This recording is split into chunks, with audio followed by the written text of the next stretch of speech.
भाई देखो ना कितना सुंदर बबुआ बबुआ। हाँ हो बबुआ। अरे बबुआ कहाँ से? अरे बबुआ तोहरे नु हो। हमार बबुआ। हाँ हो। अरे हम पागल हो गए ना नु है। अरे देखो ना ये तोहरे पर गइल बा। हमारा पर कहाँ गइल बा? ये हमार बबुआ ना हरे। अरे तोहरे में बबुआ हो। हाँ ये दादा ना अच्छा ये बताओ हमार 3 महीना बियाह कइला भइल तले ई बबुआ कहाँ से आ गइल?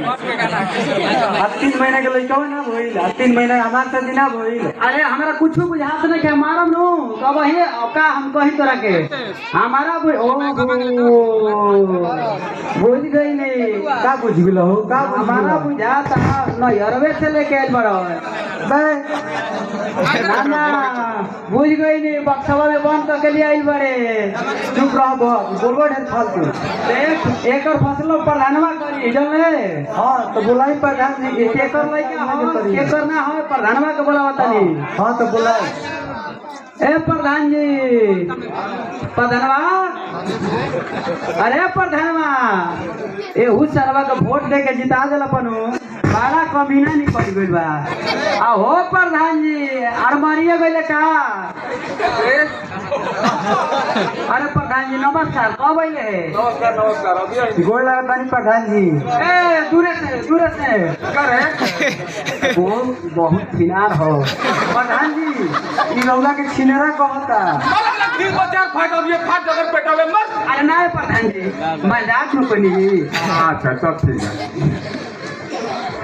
अच्छा ये बताओ प्रधान तोरा का एक खातिर हम बोलैली ही काय खातिर? हमारा मेहरानू के 3 महीने में लड़का हो गइल बा। अच्छा हाँ अभी बताओ एकर फसला कैसे होई? हमार बियाह है पहले 3 महीना भइल बा। भाई हिसाब किताब कर दियो तो बोल का दिक्कत है पूरा?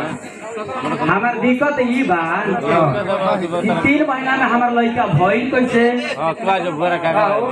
देखी ना प्रधान जी ई जब से नतिया आइल बा तब से हमरा के मारत का बात रे काहे मारते? ई मारला के जाते बिया हमारा बुझाते नहीं के ई कहां से निकाले के आ गइल बिया। हमरा सामने कैसे बोलत है? ढेर बोलो बे। अरे भाई हो जा रे जाने लगे का हो? देख प्रधान तोरा गोड़ पे गिर तानी तोर माई मोहन माई बाबू के क्रिया खा के कहतानी जल्दी से कर कह के आ तू समझ ले का? अरे कहे का मतलब भी घरे अपना। अच्छा तब तू ठीक का सोच ले है हम बने तो ऊपर ना ना तोरा नहीं और प्रधान मिली हम को बोले। हां ना मिली देख लिए तो जल्दी एक फैसला कर कैसे होई? अब प्रधान जी जल्दी अगर फैसला कर ई नतिया हमरा के जब से तब से खाली मारते बाटे। ना रे बात मत रे बोल अपन बात बोल। देखी ई लइका एकरे पे गइल बा कि ना? ओरे एकदम तोरे लेखा गोर बा ई नतिया कहत है कि ई लइका हमार ना हटे। अरे तोरे लेखा एकर होठ हो बा देख एकदम लाल बा तोर होठवा देखो एकरो लाल बा एकदम सेव नियन बा। देखो प्रधान हमारा का चुतिया मत बनाओ।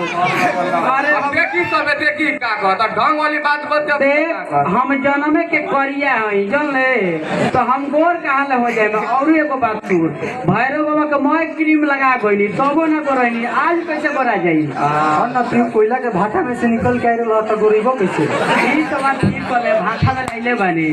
ए प्रधान देख तोरा गोड़ पे गिरतानी जल्दी फैसला करे कर। बोला का दिक्कत बा बोला। देखी हमार शादी भइला 3 महीना भइल। हां 3 महीना इनको शादी भइला भइल। हां 3 महीना के बबुआ भइल। तो रौरे बताई कि कितना दिन में लड़का होला? अच्छा तो 3 महीना तहार बियाह भइल। हां 3 महीना तहार बियाह भइला भइल। हां 3 महीना के आज तक के बबुआ भइल तो 3 3 6 3 9 ना हो